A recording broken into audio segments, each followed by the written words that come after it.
8 types of marriages have been classified by the Bharata civilization from ancient times. Contrary to the myth that women had no choice in marriage in Bharat, these show that women's consent was necessary and was one of the primary factors for a wedding. According to Rig Veda, parents should give freedom to the young girl to choose her life partner through the institution of Swayamvar, which literally means Swayam, self-choosing a husband, Var.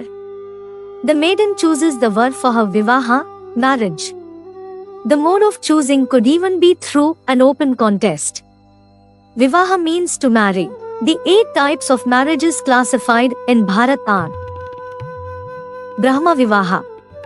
Brahma Vivaha is a marriage arranged between a bride and groom who are from similar backgrounds and consent to get married to each other to fulfill their dharma together, along with begetting progeny. It is the most common form of marriage and is conducted as per Vedic rituals. Daiva Vivaha. It is marrying for devotion or gratitude. In Daiva Vivaha, the maiden chooses the divine as her consort. For example, Andar, also known as Goda, married Vishnu. Another form of Daiva Vivaha is in gratitude, where the woman marries a person in return for a kind deed done to her, her family, or society.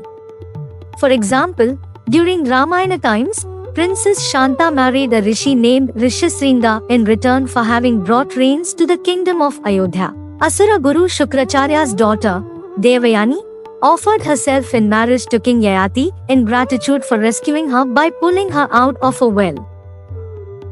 Arsha Vivaha. It is a form of marriage where the woman marries to support a cause.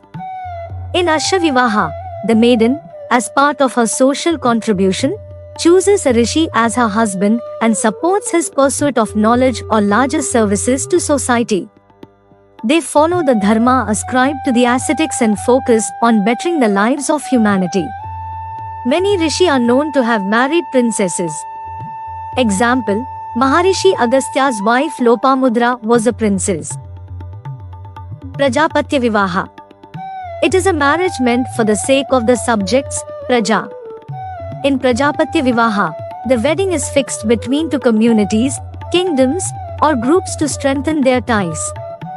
For example, kings married princesses from other kingdoms to form marital alliances with them. Krishna had his younger sister, Subhadra, married to Pandava Arjuna to create a marital alliance between Indraprastha and Dwaraka.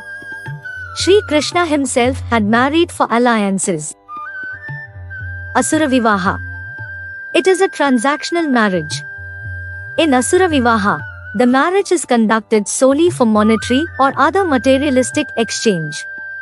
It is when the bride's family gives her to the groom in exchange for a bride price, like gold, cattle, or wealth.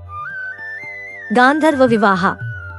It is a secret marriage born from mutual attraction between a man and a woman. Gandharva Vivaha doesn't involve Vedic rituals and is characterized by secrecy. It is where the couple in love choose each other as their life partners. The marriage is celebrated through their physical union.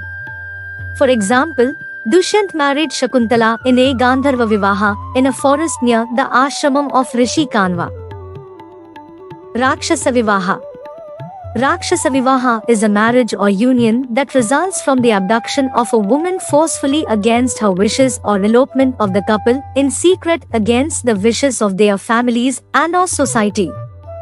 For example, Ravana kidnapped Mandodari to marry her when her father, Mayasura, rejected his request for the hand of Mandodari in marriage.